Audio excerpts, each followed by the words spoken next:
Oi gente, tudo bem? Vamos lá? Vamos para o segundo episódio aqui do nosso diário de leitura.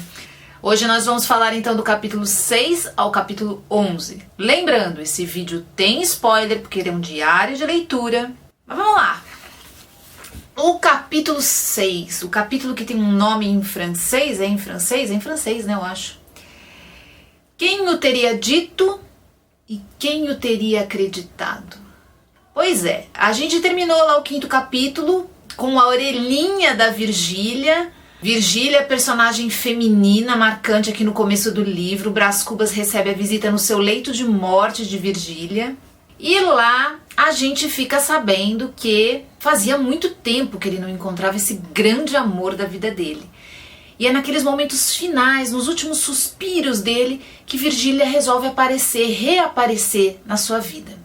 E quando ela surge na porta do quarto, pálida, toda comovida com o momento, com o instante que eles estão vivendo, Brás Cubas relembra como foi rapidamente a história de amor deles. Quando ele se lembra da história de amor dele com Virgília, a gente percebe claramente o quanto essa mulher foi importante para ele. E ela estar ali naquele momento final da sua vida o marca tanto que ele começa o livro contando sobre isso. Interessante que nesse capítulo Virgília fala a respeito das mulheres que tinham casos de amores meio secretos, né? Mulheres casadas, comprometidas, que se envolviam com outros homens, e Virgília acaba julgando essas mulheres mal e acaba criticando elas.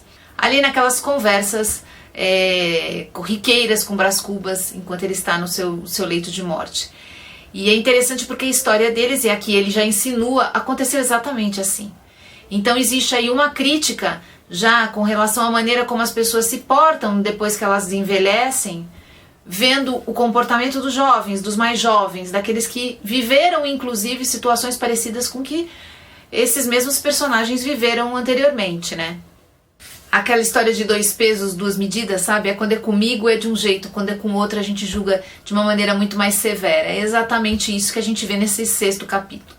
No 7º capítulo, Delírio, que é um dos capítulos mais importantes desse livro, a gente vai entender um pouco do que vai acontecer com o leitor nessa jornada daqui pra frente. Por quê? Porque o delírio é uma viagem no tempo. Brás Cubas está lá naqueles derradeiros momentos de vida e ele começa a delirar.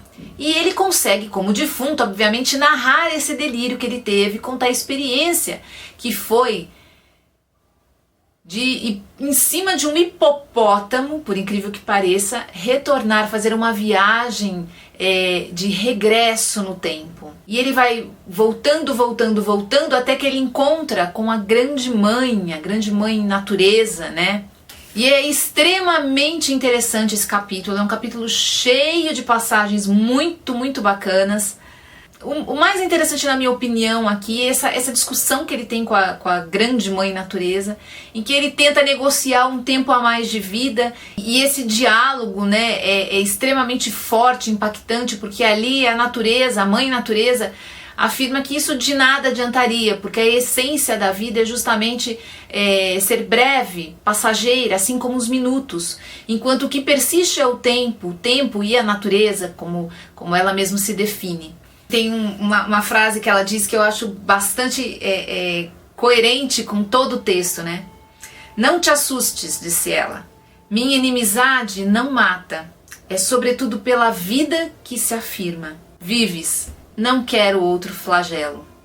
Pois é, a grande mãe natureza vem dizer para ele que a inimizade que ela tem pelos homens se confirma ao longo da vida. Então para que ele está querendo prolongar esse sofrimento? Aí ele faz o caminho contrário no tempo, ele vai para o futuro e ele começa a ir numa velocidade extremamente rápida, na ansiedade de conseguir enxergar o que vai acontecer depois, para ver se vale a pena ou não continuar vivo, né? E nisso, quando ele vê passar toda a história da humanidade, ele percebe o quanto os homens se repetem e cometem os mesmos erros, passando o tempo, chegando à modernidade, chegando à tecnologia, avançando na ciência, o homem continua persistindo nos mesmos males, vamos dizer assim, que é a maldade, a ignorância, a ganância, a ambição. E diante daquilo ele ri e percebe que a morte pode ser inclusive um alívio. Vamos lá, Pandora, abre o ventre e digere-me. A coisa é divertida, mas digere-me. Quer dizer, a vida é boa, mas ele também quer se entregar para esse momento da morte e abrir mão. É um capítulo muito cheio de detalhes, a gente ficaria aqui um vídeo só para falar sobre ele. É um capítulo que, na minha opinião, vai mostrar um pouco do que a gente vai começar a viver, né, nos próximos capítulos, quer dizer, uma viagem no tempo, na história de Brás Cubas. Já no capítulo 8, que se chama Razão contra a Sandice, me lembrou muito Machado, teatrólogo, né? Porque ele coloca a razão e a sandice como dois personagens disputando espaço dentro da cabeça, dentro da vida de um homem.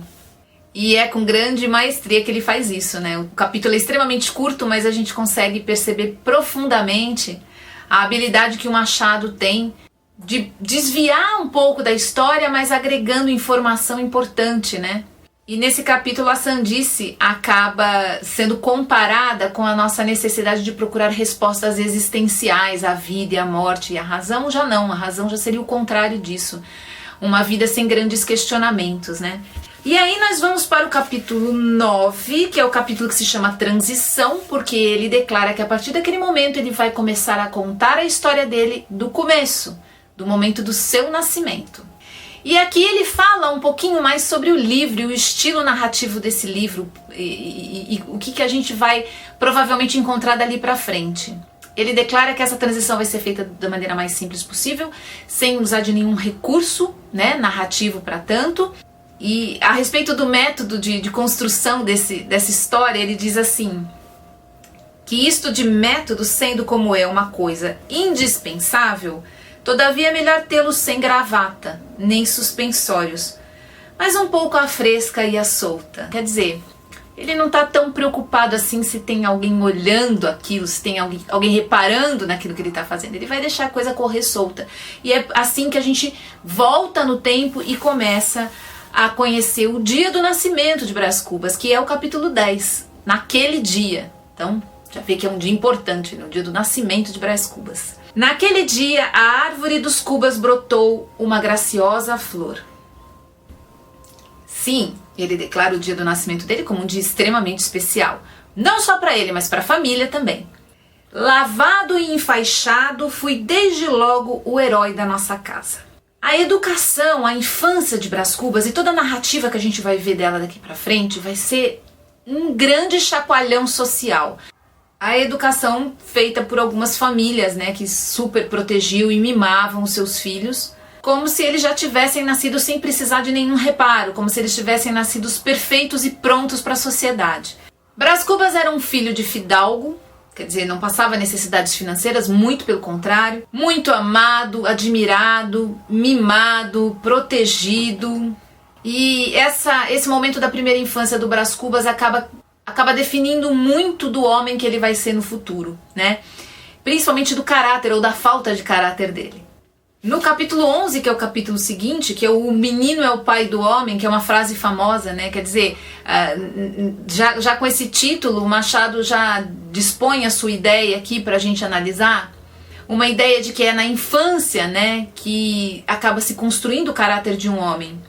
E esse capítulo também é famoso porque existem passagens extremamente delicadas a respeito de preconceito, a respeito dos negros, dos empregados da casa, dos escravos. Prudêncio é um menino negro escravo que acompanha Brás Cubas como um pajem, uma espécie de um pajem, né? E ele diz assim sobre Prudêncio, né? Prudêncio, um moleque de casa, era o meu cavalo de todos os dias. Punha as mãos no chão, recebia um cordel nos queixos, à guisa de freio, e trepava-lhe ao dorso. Com uma varinha na mão, fustigava-o, dava 1000 voltas a um e outro lado, e ele obedecia. É bacana a gente prestar atenção nesse personagem Prudêncio, porque o desfecho dele nesse livro é marcante e extremamente importante para a discussão. Uma discussão que até hoje é feita a respeito do fim da escravidão, né? E das questões sociais e raciais no nosso país. Nesse capítulo ele fala mais sobre os pais, sobre a péssima educação que ele recebeu, sobre o quanto ele foi mimado em vários aspectos, né? Inclusive ele termina dizendo assim: o que importa é a expressão geral do meio doméstico, quer dizer, o ambiente, né? Dessa terra e desse estrume é que nasceu esta flor. Ele se considera superior a eles, apesar de ter vindo desse ambiente e de ter sido criado sobre as regras desse ambiente, né? E assim a gente vai em direção ao 12º episódio dessa obra incrível que a gente está começando agora a engatinhar literalmente. E vamos que vamos, né, gente? Amanhã tem mais. Amanhã eu volto com mais diário de leitura de Memórias Póstumas de Brás Cubas. Tchau, gente. Até mais.